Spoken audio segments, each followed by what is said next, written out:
আসসালামু আলাইকুম। আজকে খুব ভাইরাল একটা রেসিপি নিয়ে চলে আসলাম, সেটা হচ্ছে বিক্রমপুরের ঐতিহ্য চাপটি, যেটার জন্য আমি চালের গুঁড়োটা আগে পানিতে একটু ভিজিয়ে নিয়েছি। এখানে আছে ধনেপাতা কুচি, মরিচ কুচি, পেঁয়াজ কুচি,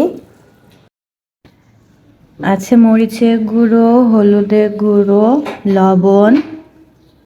এখানে পেঁয়াজ, কাঁচামরিচ আর ধনেপাতাটা আমি নুন দিয়ে মাখিয়ে নিয়েছি।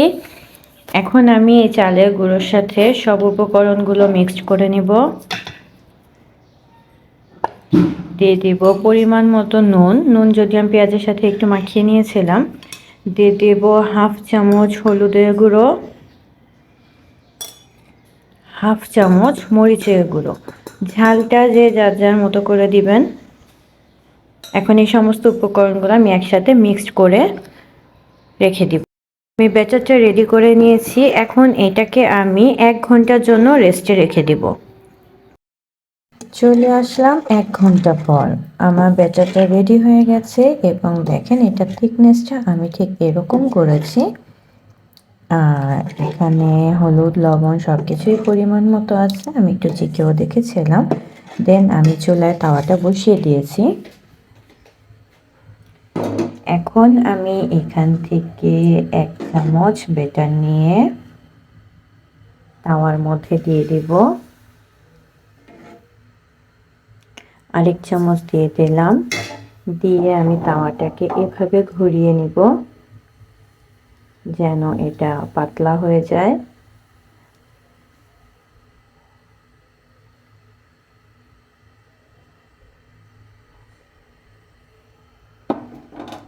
যদি এটা এভাবে না ঘুরে তাহলে চামচ দিয়ে একটু ছড়িয়ে দিব।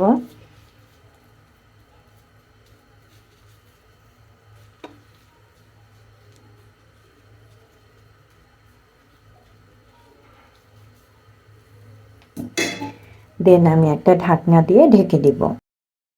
ব্যাটারটা দেওয়ার পর ঢাকনা দিয়ে ঢেকে দিয়েছিলাম। এখন ঢাকনাটা উঠিয়ে নিব। এটা যখন হয়ে যাবে তখন এটা আপনিতেই উঠে যাবে। এই যে আমার চাপটিটা উঠে গেছে। এখন এটা একটু উল্টে এভাবে একটু ভেজে নিব।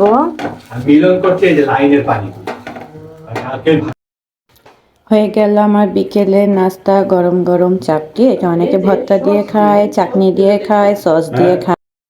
তৈরি হয়ে গেল আমার চাপটি। অনেকে এটাকে পিঠাও বলে, অনেকে এটাকে চাপটিও বলে। হাঁসের মাংস, গরুর মাংস যে কোনো ভর্তা দিয়ে এটি খেতে খুব ভালো লাগে।